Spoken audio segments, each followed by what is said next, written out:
So if we look at those two, the question I asked you before, which is the long shot, which is the short shot, you was look there blank face going, there's nothing different in any of those things there. Whereas that one there, you can hopefully clearly see a lot narrower stance. Now, that width, the stance could still go a bit now. This was about a 60, 70 yard shot. So you're in that kind of medium short shot. But at least from here now, you can go back as far as... I wouldn't say you can go back much further than that anyway. No. Okay? Now, in this case, on this left hand, when you judged it back to there, but it's very hard to judge that consistently. You've got to think, oh, hang on, how far back is that? At least this way now, because you've opened this foot out, this knee can't move as much. This hip's already kind of like preempted, sort of impact position, so your ability to rotate is restricted.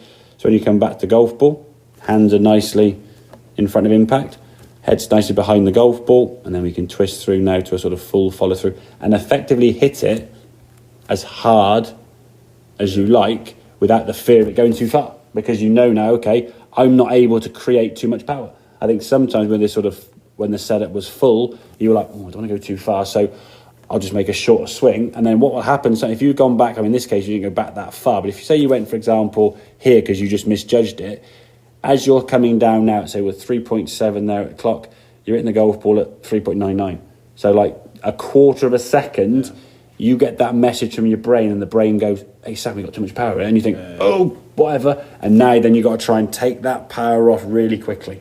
Usually means grabbing onto the club to try and slow it down, gripping it tighter, stopping the body moving completely, hitting the ground behind the golf ball, flubbing it about 5 yards in front of you, and then you make going, oh, you lift your head down, keep your head down, or something like that chassis kind of rubbish that unfortunately we often get told. So if we can set up for the shot we want, you could potentially get narrower with this foot and open up more if you wanted to go less.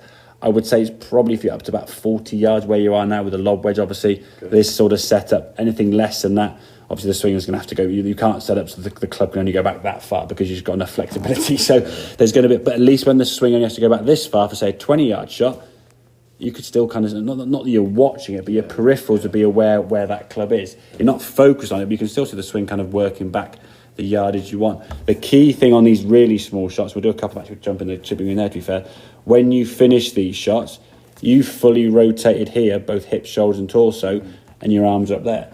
For the shorter shot, your arms will be down here. So you're still rotating your body, you're just not moving your arms at all. And I'll show that in a second, okay? But the arms just stay very quiet.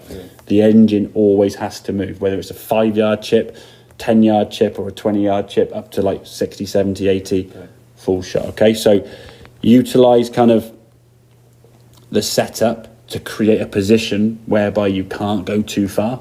And then you go, okay, I'm now going to swing to full. And then, okay, I want to go less. I'll open my foot out more, narrow the stance up, go full again. And that'll be a shorter shot. Make sense? Yeah. Good man, very good. Okay.